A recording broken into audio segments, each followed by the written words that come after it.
guy that you want. 248-539-9797. Good stuff coming on the ticket text. Invite you in on the phones. You want to jump the line. What do you think of Tom Izzo in the state of Michigan State? Do you wish he would move on? Or do you trust that he is going to follow through on a deep run or die trying? It's 97.1. Hey, we're talking about the green right now. You want to get green, stay green? Well, hire Natural Way. Natural Way Lawn and Tree Service.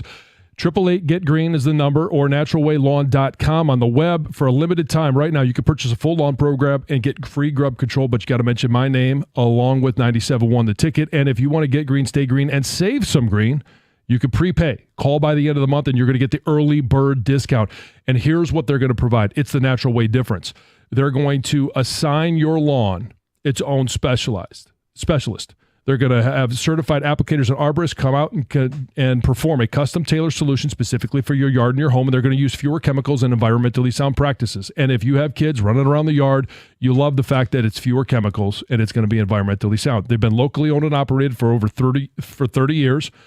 They also offer pest control services, so it's a one-stop shop, and they're going to give you a 100% satisfaction guarantee. That number again, 888-GET-GREEN, or on the web at naturalwaylawn.com. Natural Way Lawn and Tree Service. Get green, stay green with Natural Way.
I asked John. Oh.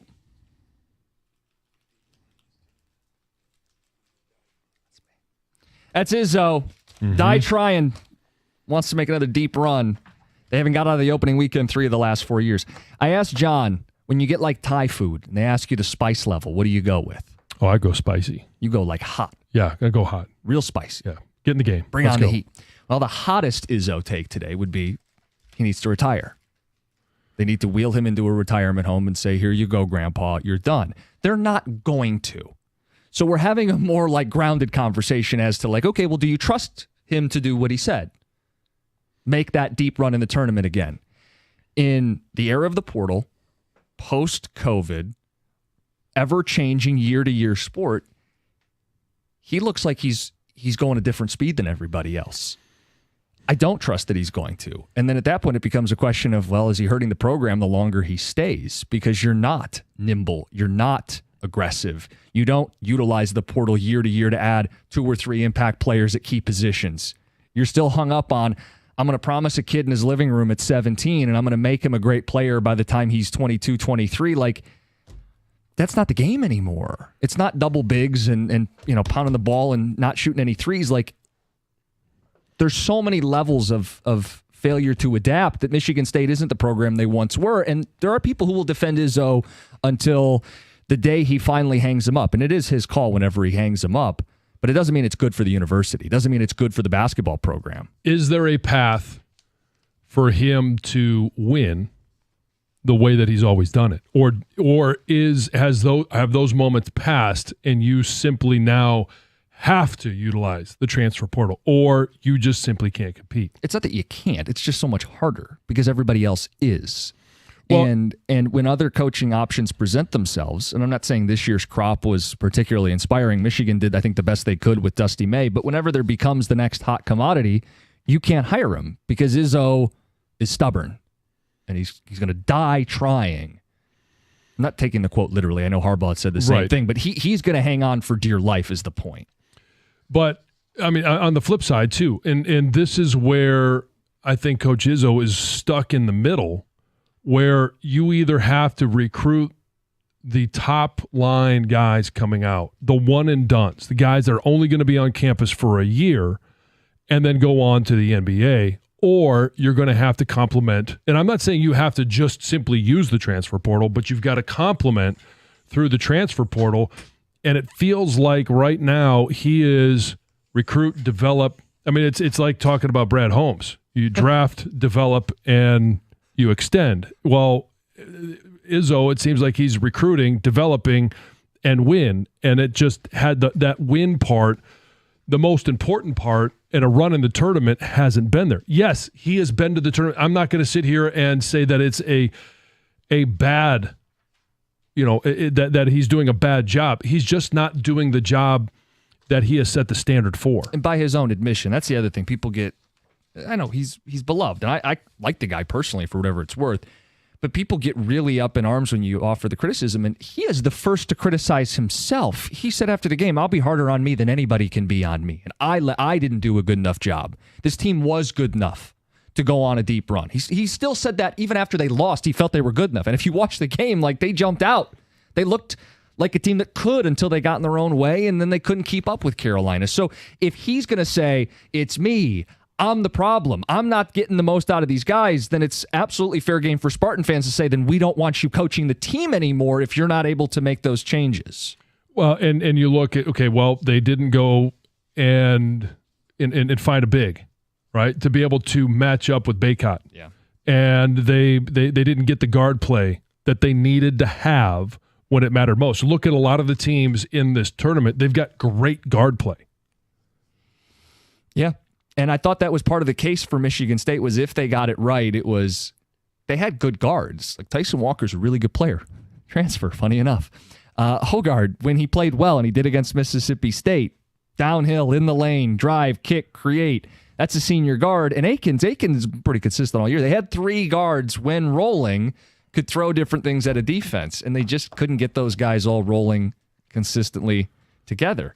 And then throw in the fact that you're not playing a true center, you kind of limit what you can do offensively. Let's get to Larry in Clarkston. Larry, good morning. Well, I'm gonna change a little bit since I've been listening to you guys. But listen, number one, no bigs and no team leadership.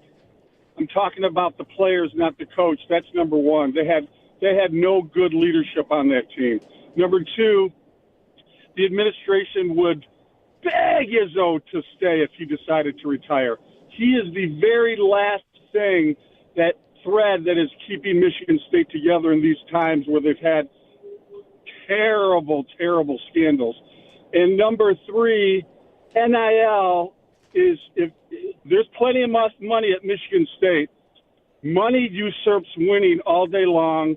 Michigan State will be just fine. And I'll hang up and listen to your comments. Thank you. Yeah, the holding the university together. I did think about the speech he gave after the shooting on the campus over a year ago, and I thought he was one of one, the only person who could have delivered this speech the way he did and keep people together. I like him as a person. But the idea that they would beg him to stay so they can keep getting eliminated in the opening weekend of the tournament, to me, is a sad commentary on the standards of the athletic department, if that's true. I mean, again, this isn't Izzo go to the Final Four every 4 years. This isn't Izzo deep run every so often. This is, hey, we made the Sweet 16 last year, and that's been the best year they've had post-COVID. And that's not a year ago. That's been 4 years. And again, the question becomes, what about the next 2, 3, 4 years when he will be 73, 74? Yeah. Will he be the guy who wants to recruit this generation of kids who are more and more about instant gratification in the portal and leaving? And does he feel like a good match for college basketball? He doesn't. Well, and I go back to the last 4 years, and we're only using the whole 2020 and COVID as a landmark in time, where leading into that with Cassius Winston and that team, a lot of people thought that was a team that could have made a run to a Final Four. But since then, it has been the changes in college sports. It's the transfer portal. It's NIL. It's conference expansion. All of these things are changing, and Coach Izzo has remained the same. And that's not a bad thing. To have somebody that is consistent, especially on a campus where so many dramatic things have happened, you do need that one individual who is the leader, who is the guy that you can look to in times like that. And it's certainly been Coach Izzo. Izzo is Jim Leland, reads a ticket texter. Izzo compares to Babcock to me. Another one says Izzo is Jim Boeheim. Another one says Michigan State hockey is a transfer portal success. It can be done when you do your homework and bring in the right players. John in Clinton Township.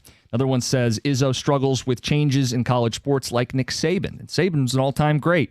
He's got to retire for the same reasons. He won't be able to adapt.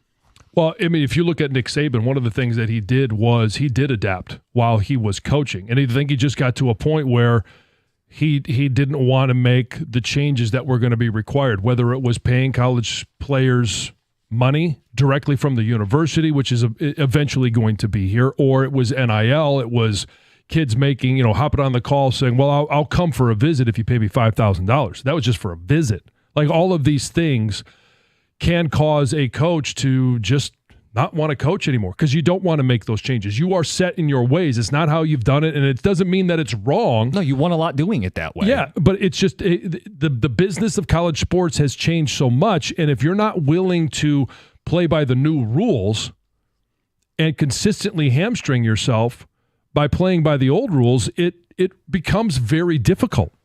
Alex in Clawson says this is the offseason for Izzo. Either he taps into the portal or next year is his last, and I hate saying that. Alex in Clawson. And then another one says Izzo has to hit the portal, pay some players, cheat, claw, whatever it takes, just like Harbaugh.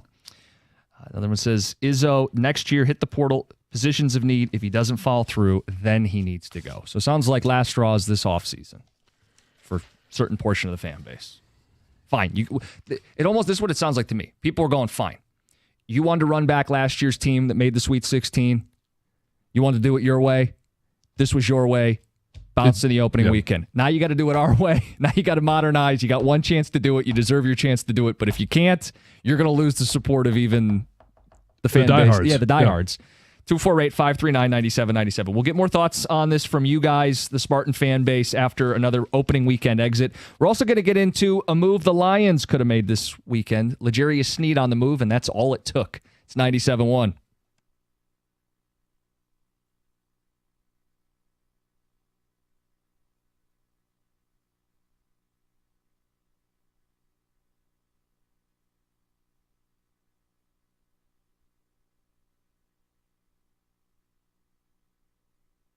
Brought to you by Twin Peaks. The Sweet 16 is officially set in the NCAA tournament. Chalk hasn't been a bad choice as every 1 and 2 seed made it past the first weekend. However, Michigan State and Oakland's runs were halted on Saturday. The Boilermakers may be the most dominant team so far. Purdue won their games by 28 and 39 points in Indy. They'll be a part of the action at Little Caesars Arena next weekend for the next round when they'll play Gonzaga, as Tennessee and Creighton will also be in the D.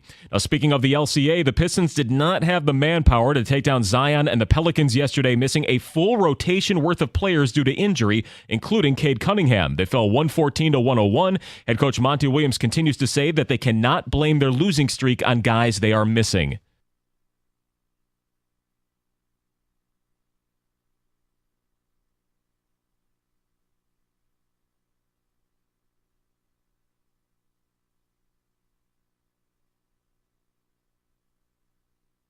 Well, they've got another game tonight. No guarantee on who may be back for the tilt in New York. It's game week for the Tigers. An off day today, one more exhibition, and then the real deal begins on Thursday at Guaranteed Rate Field in Chicago. Casey Mize will get the final start tomorrow down in Florida after making the rotation. And elsewhere, MLB superstar Shohei Ohtani set to address the wild situation regarding his translator, sports betting, and millions in theft today. His fired interpreter allegedly stealing at least $4.5 million to pay a bookie and is under federal investigation. From the Corewell Health Sports Desk, I'm Chris Villar. For more, go to 97.1 The Ticket and Odyssey.com.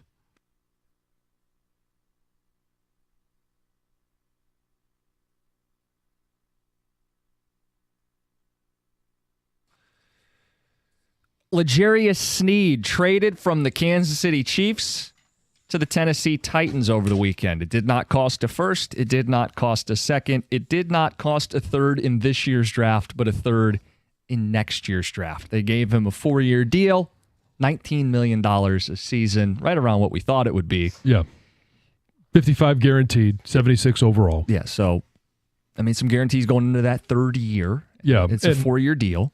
I've heard some people argue that, well, it was a third and a seventh. No, it wasn't really a seventh. It was an exchange of sevenths this year and a third next year. We want to know if you would have done the deal as a Lions fan. Also got the MSU stuff, some ticket texts, some phone calls. Texter wants to know, are you guys going to talk about Michigan's new basketball coach? I hope so, because I don't know much about Dusty May.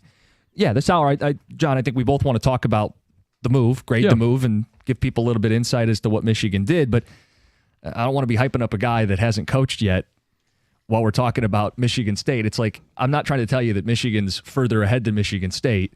Michigan State's just got some stuff they got to sort out right now because they do need to evolve as a program. And like, here's the reality. If Izzo were to use the portal and get his kind of guys, he could make his program better. He could.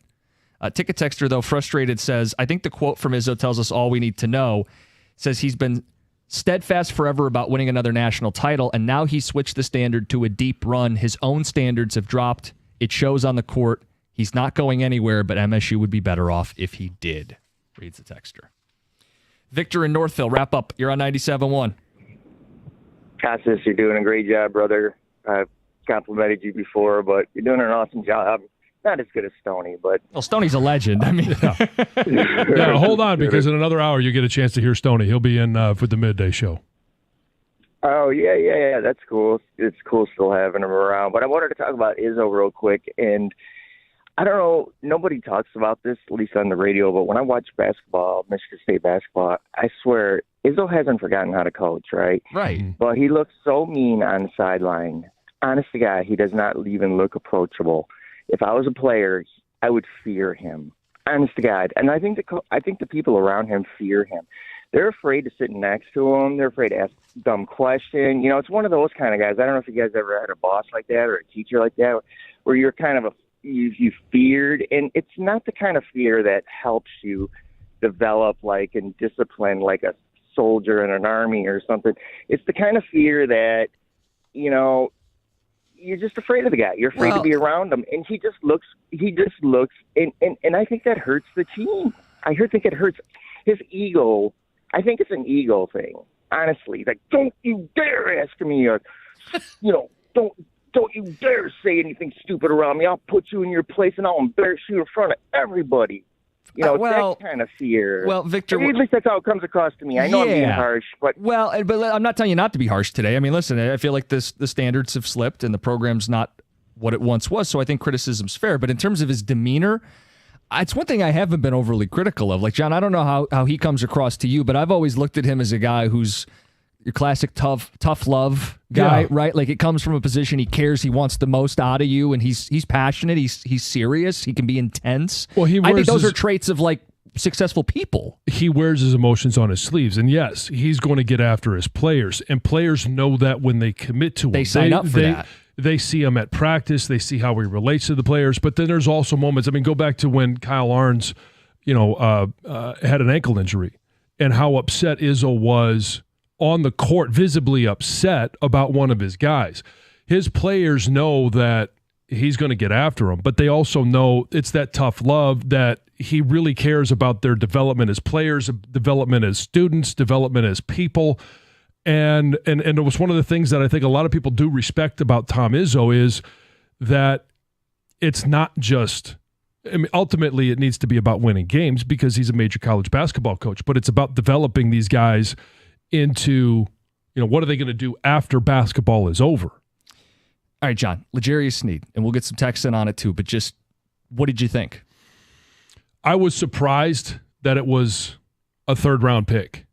Not surprised at the contract he signed. It was 4 years, 76, 19 a year, 55 guaranteed. Now, 55 guaranteed might have been what scared away Brad Holmes. And Lerius Sneed is one of the best corners in the NFL. He would have been a huge asset, especially after we went through last week of having to release Cam Sutton. Now you've got a deficiency again in the secondary. How does Brad Holmes view that? Is their plan to go and sign a Stephon Gilmore? He's out there. He could help because it obviously wasn't to give up draft capital or to give up salary cap space to Lerius Sneed. And I think it's the contract more than it is the draft capital. You tell me, better player, Carlton Davis or Lerius Sneed?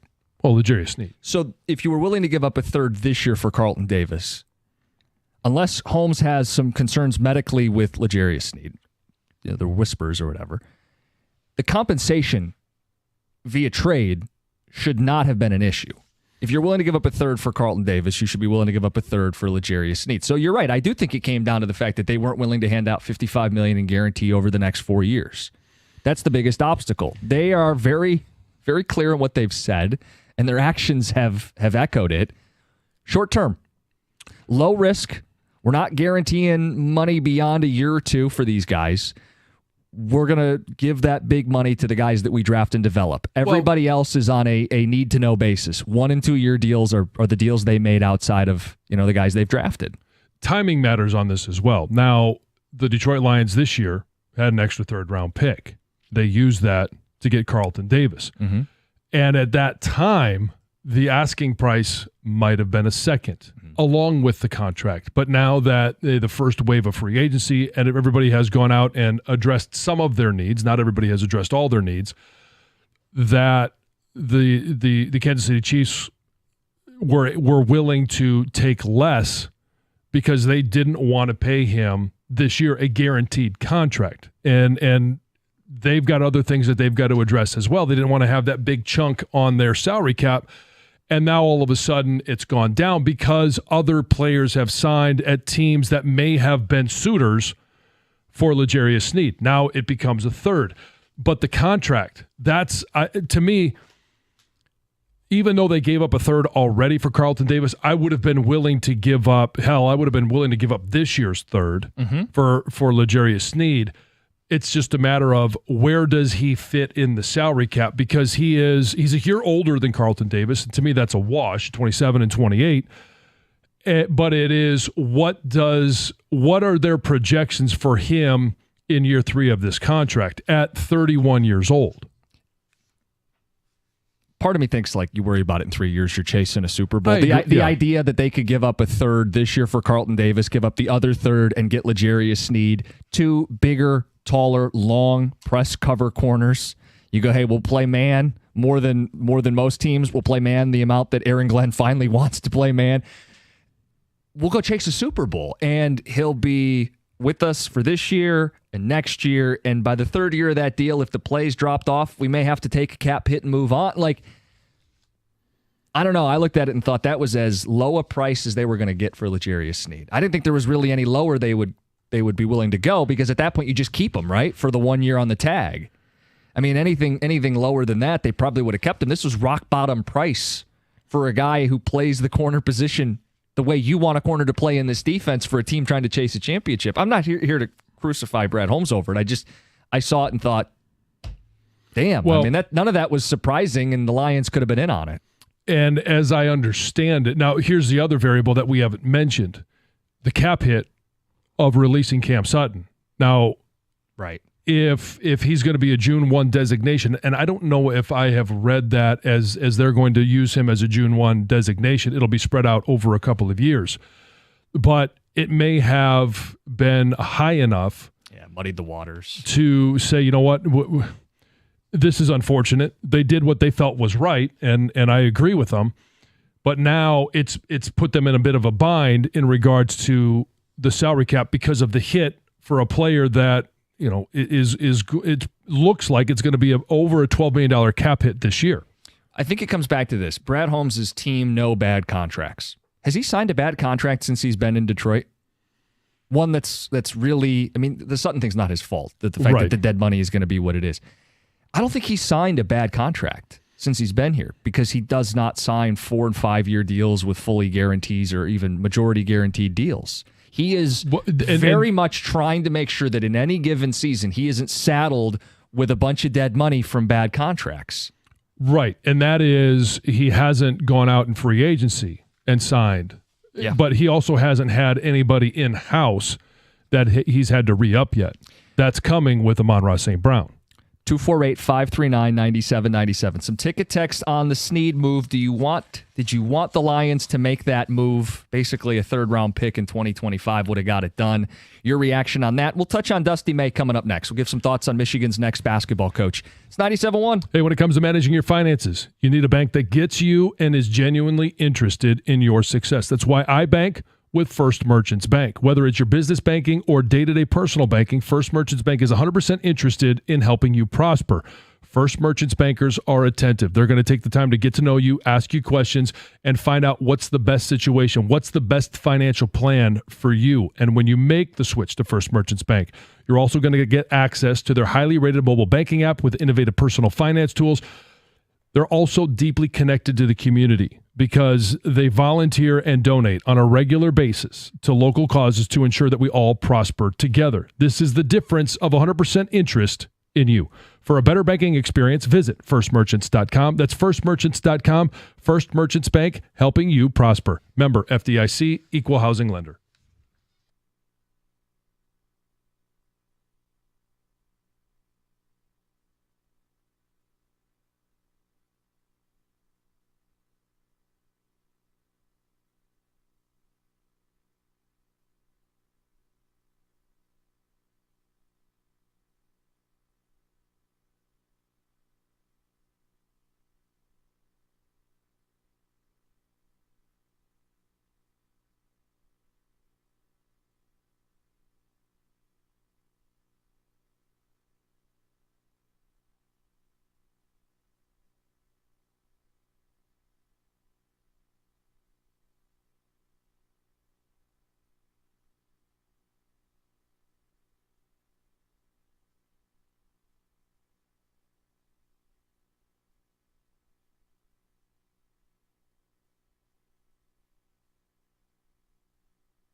Some ticket text on Lerius Sneed going to the Tennessee Titans for a third-round pick in 2025. Your reaction as a Lions fan, would you have done it? Texter says, huge mistake not signing Sneed. We're going to be paying Sutton either way. Why not add Sneed? Well, I mean, it becomes a question of how much money you want to sink into the corner position, but they're chasing a championship. I think that's the biggest point here, John, is you're chasing a championship. The idea that you could have got him for a third.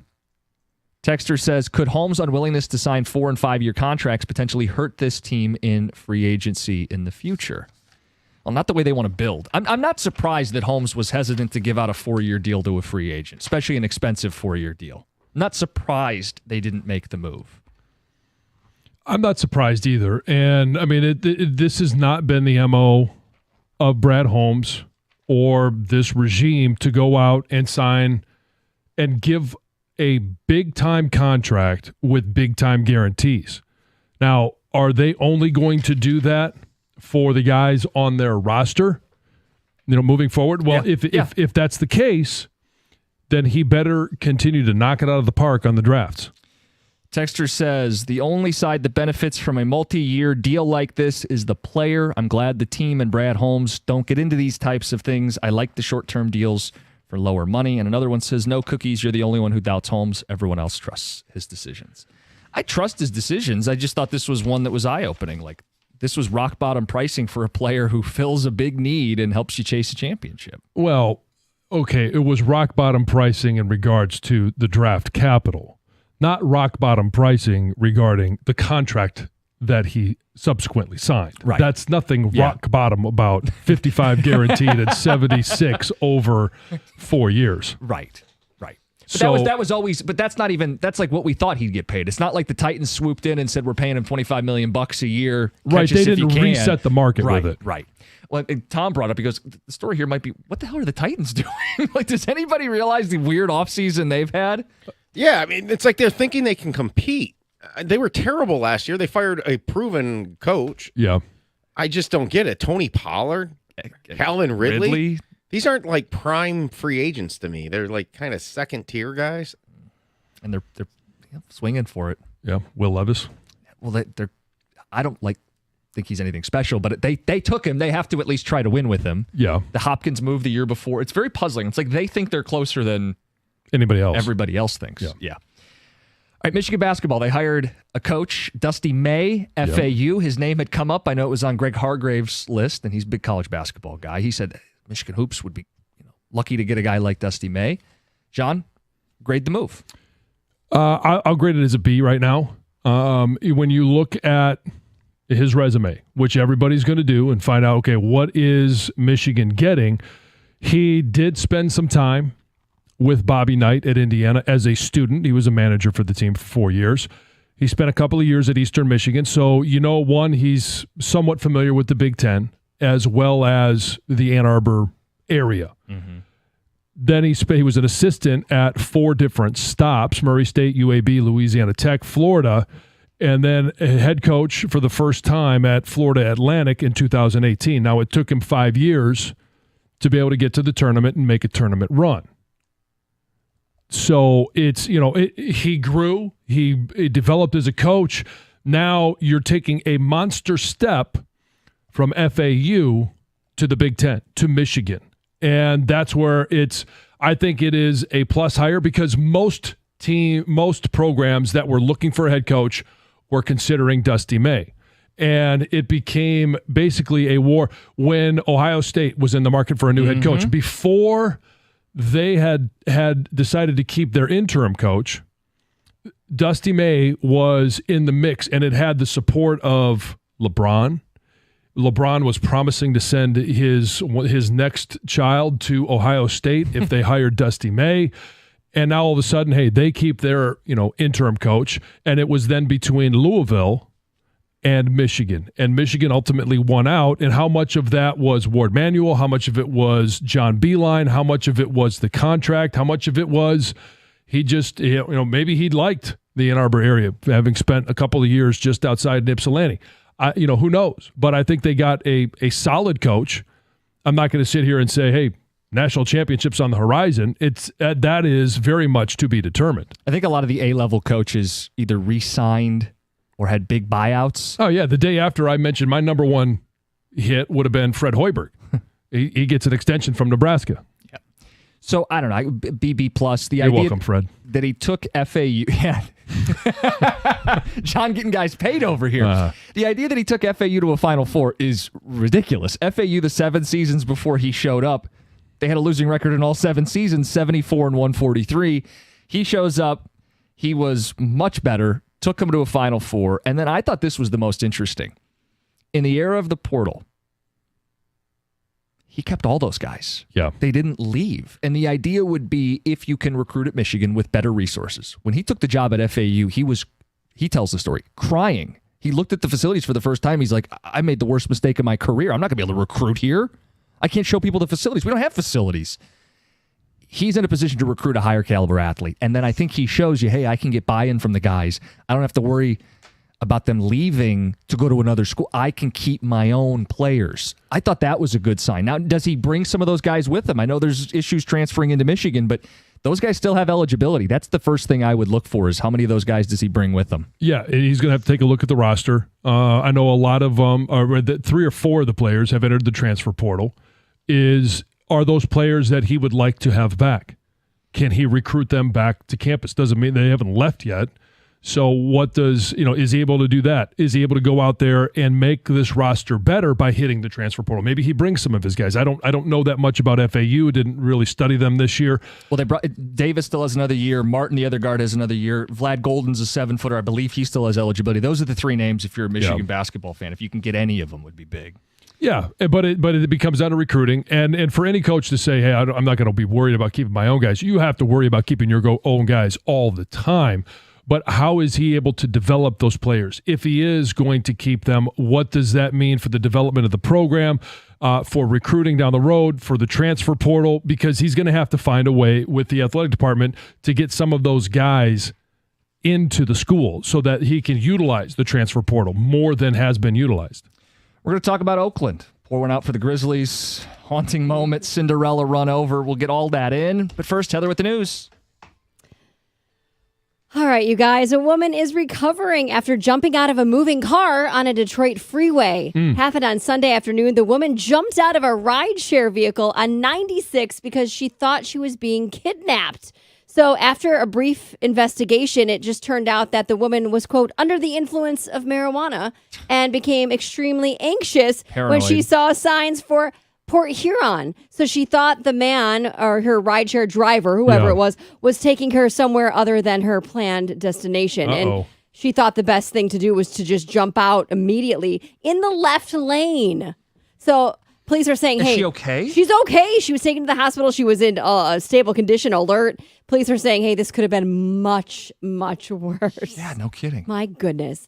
Hey, Michigan has lost its second receiver to the transfer portal. Carmelo English announced plans to enter the NCAA transfer portal on Saturday. He made a post on social media, and he said that he thoroughly enjoyed his time as a Wolverine, and he thanked all of his former coaches for believing in him and his ability to play at U of M, and he added that he plans to enter the transfer portal on April 16th.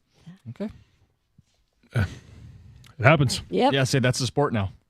So Georgia running back Trevor Etienne was arrested early Sunday for drunk driving and several other charges as well. So if you don't know him, he's actually the younger brother of Jacksonville Jaguars running back Travis Etienne. Well, he was booked at 4:35 a.m. on Sunday, faces charges not only of drunk driving, but also failure to maintain lane or improper driving, and also affixing material to reduce visibility on windows. I'm guessing he had tints or something of the sort like that.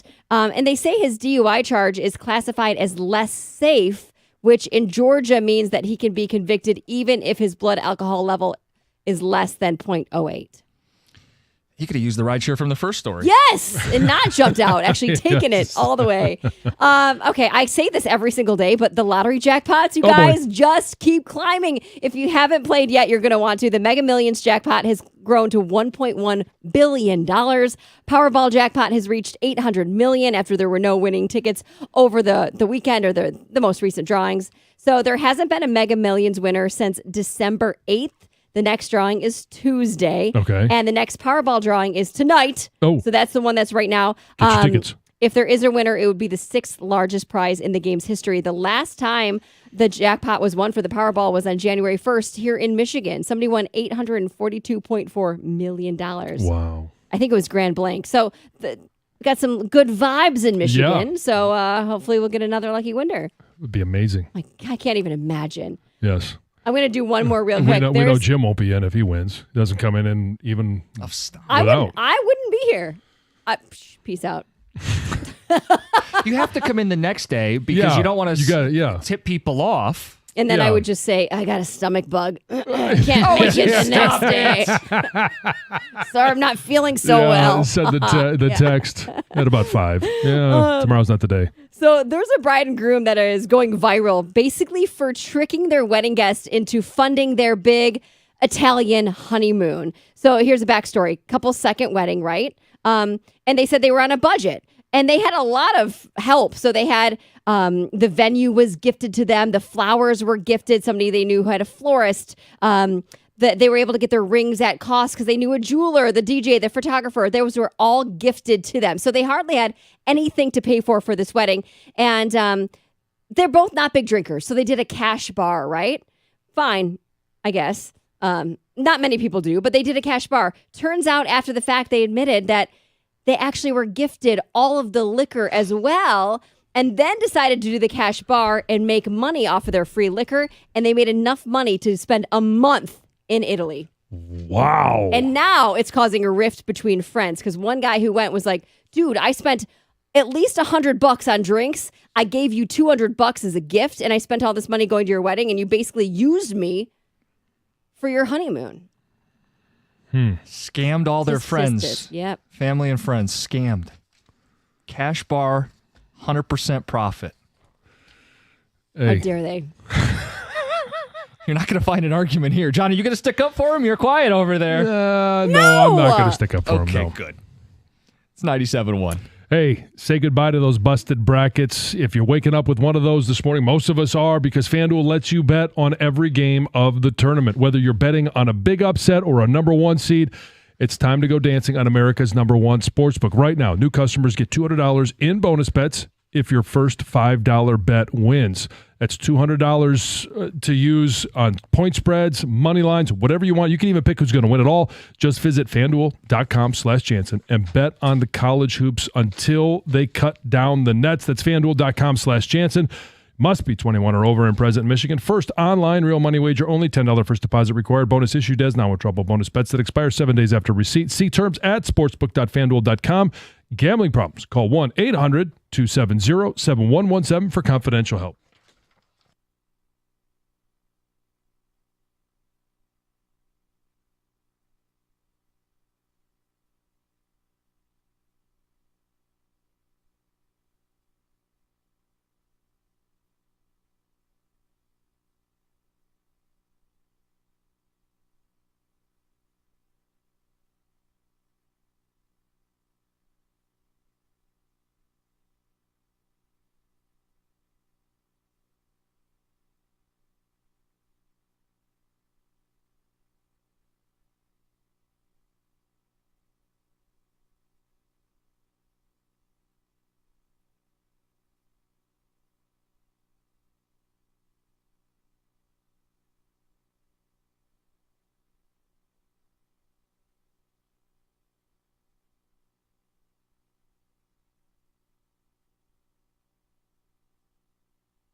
What a run for Oakland came to an end on Saturday night in overtime.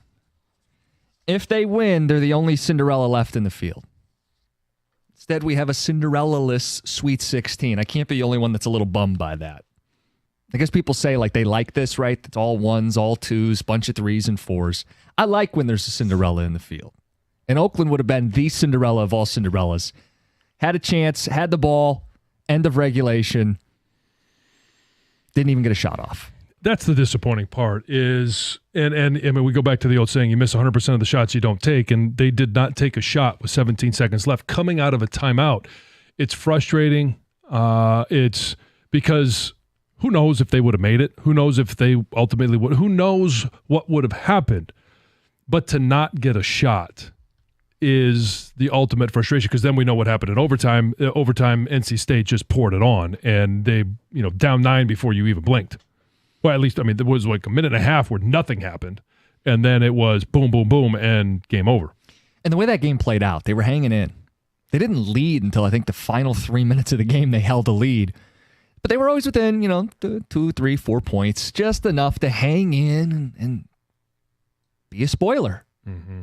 That 14 seed commuter school in Michigan that had a chance to go to the Sweet 16. And you still had overtime even after the final possession in regulation. But the fact you don't get a shot off, that's haunting. Like, I think if you're an Oakland fan, like, you never felt like, you deserve to go to the Sweet 16. You've never been in that position before, but you were there. You get Townsend on the block, which was the play. If they could have got it to him. It's a 30-point game. Like, see what happens. Go downhill. Drive to the hoop. See what happens. Instead, you're left forever wondering what if. Because, while we talk about heartbreak for the Lions, the belief is they're going to be right back. Right. And nothing's promised, but they are better equipped to come back and do that again than Oakland.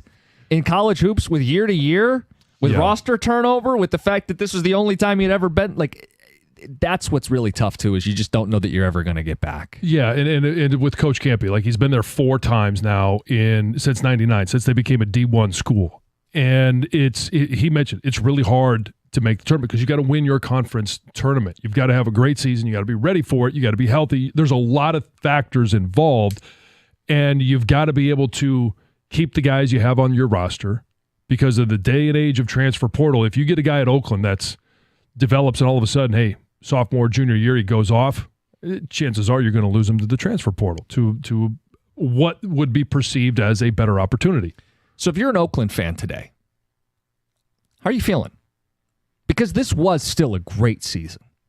I saw the night of the word heartbreak. But as you wake up, how do you view this run, this season, that ending, all of it? 248-539-9797. Like, John, what is the overwhelming feeling you have with Oakland? Well, it's a great run. It was fun. And more people know about Oakland University today than they did on Thursday. And they know some of the names. They know Coach Campy. They know a lot more of the story that is Oakland University. Now, is that a positive? I think so. Does it mean that, what does it mean moving forward? Coach Campy came on and talked about, hey, just meaning in the tournament means that our enrollment will be up next year. So he's thinking about what that means for enrollment. But for his program, the visibility of going out there and beating Kentucky, the bluest of blue bloods, now all of a sudden when he makes the call or a visit into some of these athletes' homes, hey, did you see the tournament? Did you see what the possibility is for us? You're much more visible, much more recognizable now, which can only help. It's not going to hurt him. He outcoached Calipari, who's won a national title. He outcoached Kentucky's head basketball coach and got his team to win a tournament game. It's an amazing season for Oakland. That's story one. You had a chance to extend the story, and I think that'll always hurt. But I think the overwhelming takeaway is, like, what a run for Oakland. Like, I know Campy's buddies with a lot of people in the media. I didn't have any relationship with the guy. I didn't really know much about him at all until this run. He came across super well. Not just, when we had him on, but you listen to him at the podium after the game and the emotions and, that he, he took it on the chin. Or even him talking about his program leading up to it and sharing the story of Oakland. And, I heard him speak over the weekend about, it was Steph Curry was wearing, like the neon sneakers. He's like, I can't tell my guys they can't do that. Steph Curry's doing that. Like he just came across as someone who didn't, despite the fact that he had coached for 40 years, wanted to stay as relevant and current and evolve. And he became a really likable figure in this whole ordeal. I mean, I want to play the audio. This is Campy after the game. And while this is a guy who sounds deflated and defeated, you can't help but like the guy and appreciate the guy. Here was Campy after the game.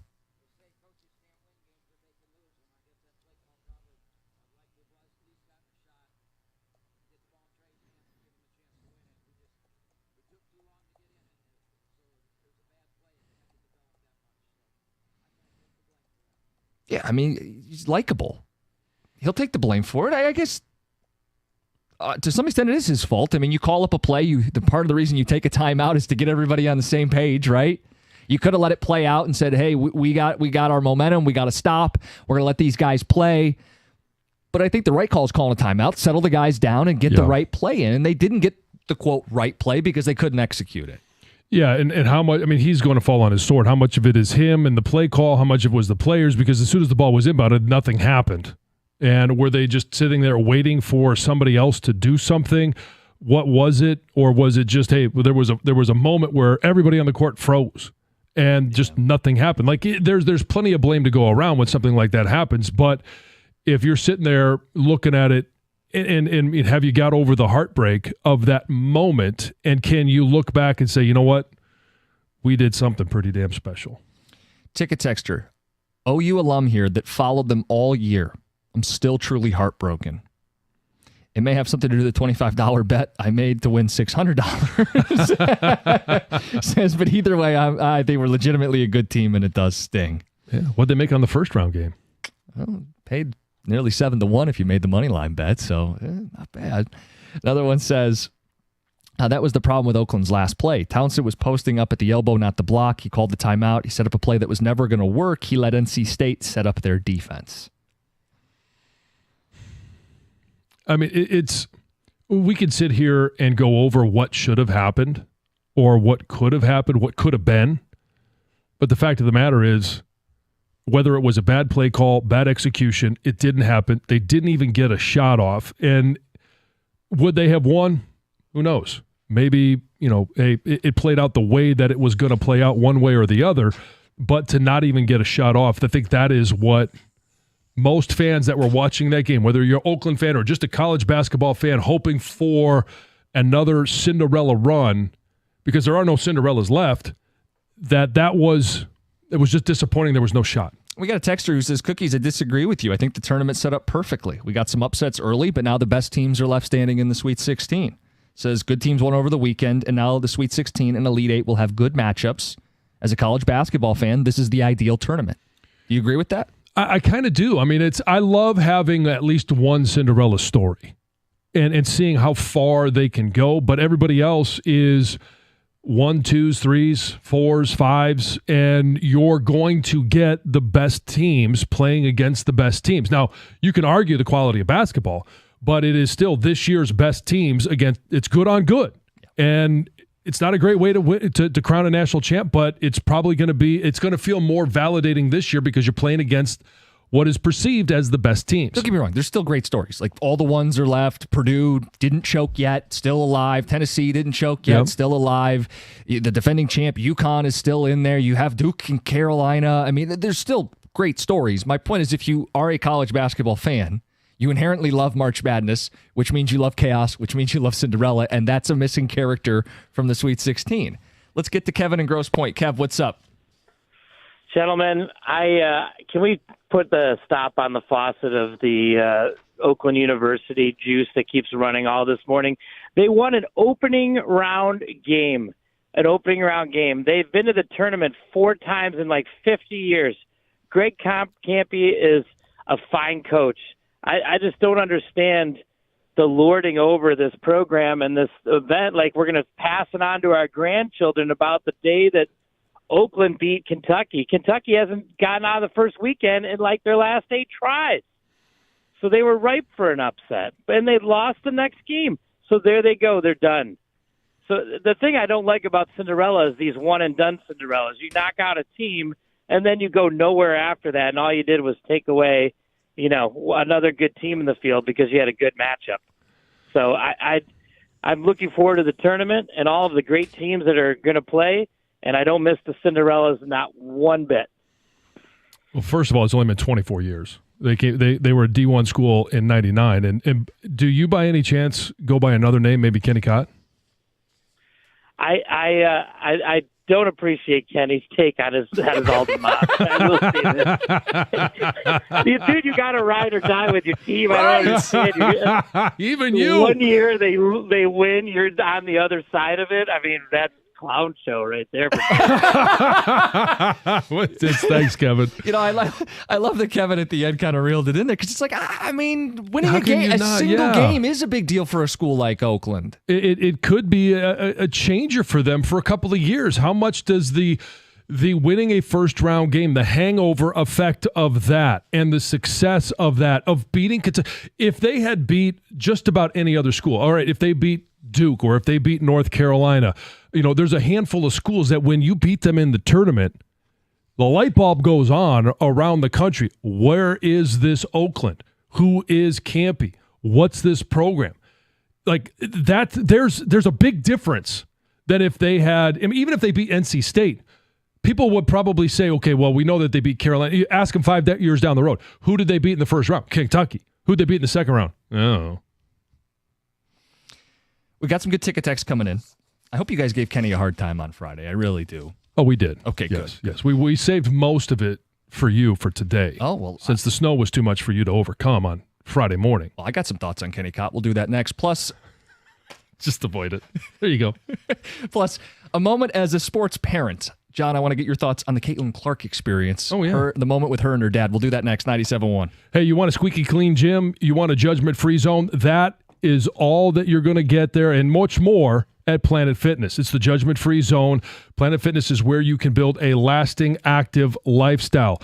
And going on right now, they've got the Planet Fitness Black Card. You could just join for $10 a month if that's all you're into. But the Planet Fitness Black Card, here's what you're going to get. This is a lot of fun, and it's not that much more. You can enjoy all the amenities such as unlimited use of the Black Card Spa featuring hydro massage chairs, and total body enhancement. And there's over 2,500 locations that you have access to. So if you travel or if you're moving around, Metro Detroit, there's 50 locations around Metro Detroit. You could stop in at any of them, plus unlimited guest privileges. So take somebody with you. Always like to work out with a partner instead of by yourself. And this is, every time I go in there, it is squeaky clean. I mentioned that at the start. And there's something, as a former gym owner, that is not easy to do.